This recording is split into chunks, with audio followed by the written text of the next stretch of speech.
Goa Organics వారి skin care, hair care, wellness products కోసం AP, తెలంగాణలో డిస్ట్రిబ్యూటర్లు కావాలన్న వివరాలకు స్క్రీన్ పైన ఉన్న నెంబర్ కి కాల్ చేయండి. ఏపీ రాజకీయాల్లో మరో సంచలనం చోటు చేసుకుంది. జనసేనకు వ్యతిరేకంగా మహాసేన రాజేష్ కీలక నిర్ణయం తీసుకున్నారు.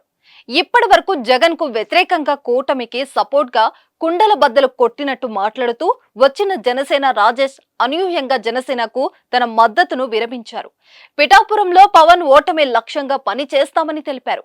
పిఠాపురంలోనే కాకుండా రాష్ట్ర వ్యాప్తంగా జనసేన పోటీ చేస్తే స్థానాల్లో ప్రచారం చేసి వారి ఓటమికి కృషి చేస్తానని చెప్పడం రాజకీయ వర్గాల్లో హాట్ టాపిక్ గా మారింది. అంతేకాదు పవన్ కళ్యాణ్ కంటే జగన్ బెటర్ అని, వీరిద్దరి కంటే చంద్రబాబు గారు చాలా బెటర్ అని ఆయన కామెంట్ చేయడం చర్చనీయాంశమవుతుంది.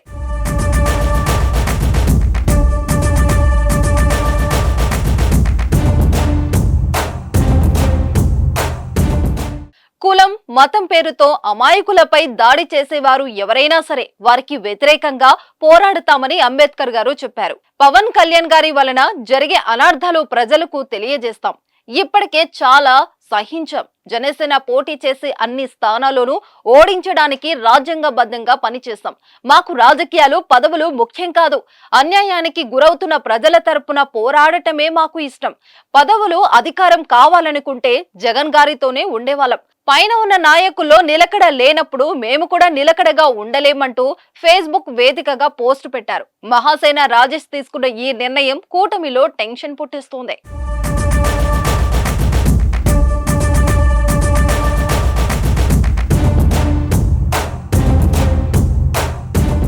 మహాసేన రాజేష్ కు టీడీపీ గన్నవరం సీటు కేటాయించింది. కానీ రాజేష్ కు అభ్యర్థిత్వాన్ని పలువురు టీడీపీ శ్రేణులు, జనసేన నాయకులు వ్యతిరేకించారు. గతంలో ఓ మతంపై చేసిన వ్యాఖ్యలపై కూడా బ్రాహ్మణ సంఘాలు నిరసనలు తెలిపి మహాసేన రాజేష్ కు ఇచ్చిన టికెట్ వెనక్కి తీసుకోవాలని డిమాండ్ చేశారు. ఈ క్రమంలో ఆయన రాజేష్ పోటీ నుంచి తప్పుకున్నారు. ఆ సీటు జనసేన పార్టీకి కేటాయించారు. అప్పటి నుంచి తన టికెట్ పోవడానికి కారణం జనసేన నాయకులే అని గుర్రగా ఉన్నారు మహాసేన రాజేష్. కొన్ని రోజుల కింద మహాసేన తరపున రాష్ట్ర వ్యాప్తంగా ఎన్నికలు పోటీ చేస్తామని, 175 సీట్లలో తన అభ్యర్థులను నిలబెడతామని ప్రకటించారు. కానీ తెలుగుదేశం పార్టీ అధిష్టానం బుజ్జగింపులతో పోటీ నుంచి తప్పుకున్నారు. పార్టీలో కొనసాగుతానని ప్రకటించారు. దీంతో టీడీపీ మహాసేన రాజేష్ ను స్టార్ట్ క్యాంపెయినర్ గా నియమించి మొత్తం 37 నియోజకవర్గాల్లో ప్రచారం బాధ్యతలు అప్పగించారు. ఇప్పుడు మళ్లీ జనసేన పార్టీకి మద్దతు ఉపసంహరించుకుంటున్నట్లు ప్రకటించడం రాజకీయ దుమారం రేపుతుంది.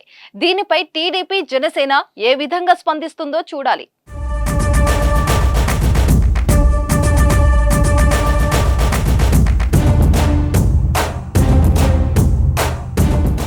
సుమన్ టీవీలో మీ పర్సనల్ అండ్ బిజినెస్ ప్రమోషన్స్ కోసం కింది నెంబర్కి కాంటాక్ట్ చేయండి.